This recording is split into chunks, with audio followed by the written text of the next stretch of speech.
My name is James Gonzalez, New York native from the Bronx originally. Now I live in this neighborhood, East Harlem.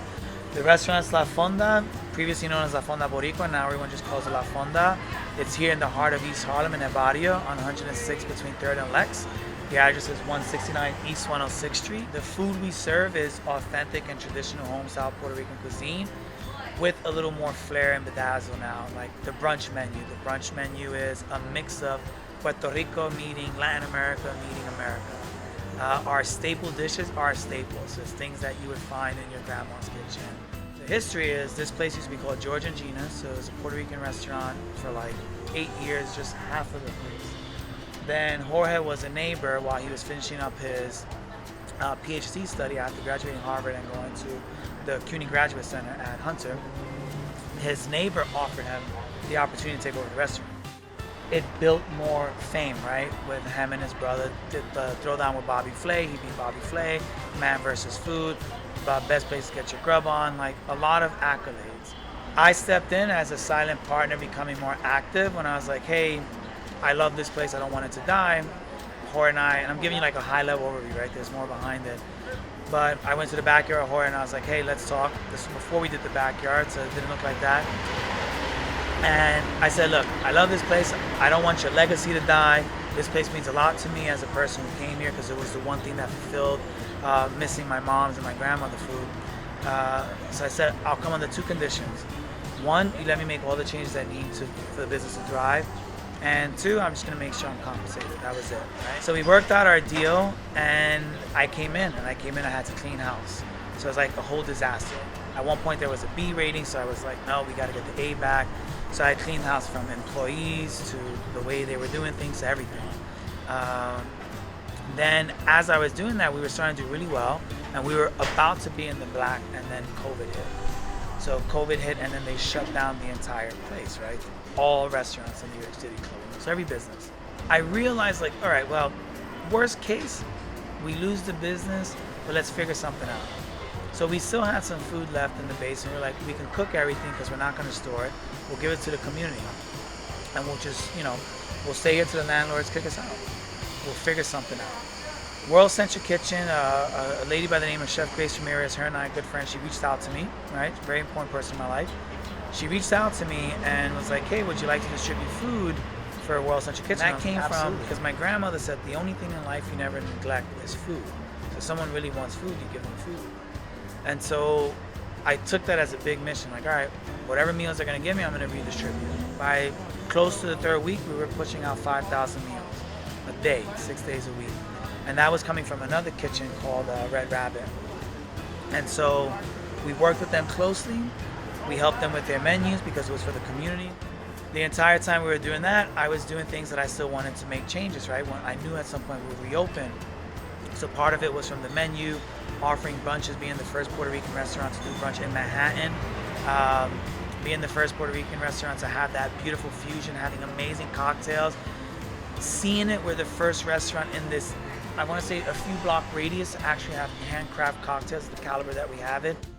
Hi, my name is Francesca. This is La Fonda Restaurant. I'm gonna show you guys how we make the palo asparagus. This is one of our best sellers. It's an infusion with vodka, leche, and blackberry. All right. So we're gonna need 2 ounces of the palo asparagus. We're also gonna be using 1 ounce of lime and simple syrup, 1 as well.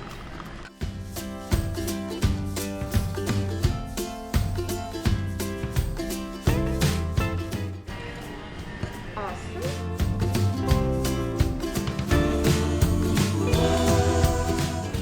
Then we just add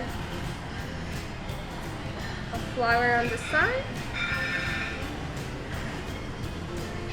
And that looks beautiful. Here's the palo asparagus. Enjoy it.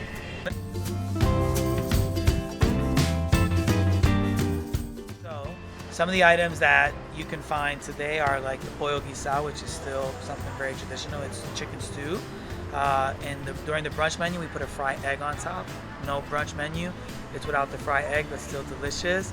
The avocado toast is not on avocado. Our twist is that it's on a fried plantain, the guac, and the poached egg on top. Really delicious. Our empanadas, we wanted to introduce vegan empanadas because we have a lot of vegans in the community, people that are more conscious of that. So it's made with a little bit of the Beyond Meat, couscous, some veggies, and the cheese is not real cheese, it's cashew cheese to keep to the vegan side of it.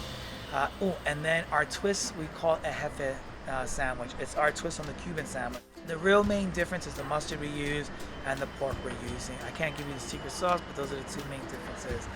The bread is fresh. We buy the bread locally, so that's another big thing that we do is support local businesses. And all of this is to give back to the community, right? None of this is about making money because I'm not charging the prices I could be charging that Midtown charges for the stuff that we use. We use no like bottom shelf, our food is fresh, we're not buying frozen items, like everything's raw and everything's fresh, like that's it. And that comes from that promise that Jorge and Gina made a while back, which was keeping the authenticity of cuisine, right? Especially Puerto Rican food. La Fonda, the concept of a fonda, is an open kitchen, right? It's the back of someone's house. Now we're just focusing on doing what we're doing in the sense of scaling, offering more art. So before it was only salsa, now we do flamenco, we do comedy, Latin jazz, swing. So now we're like playing and giving so much more to the community by just having fun, right? Having fun. Eventually the goal is to open up more locations because the long vision for me, it's introducing Puerto Rico or Puerto Ricans and what we are to people through food. So a lot of the photography you saw on there comes from a famous photographer, right? This man has been featured in the Smithsonian, the MoMA, the Met, like you name it, as a historian, because he documented East Harlem for the past 60 years. From live shows to just amazing food with the ambiance, great staff, great drinks. This is definitely one spot you should put on your bucket list and check out.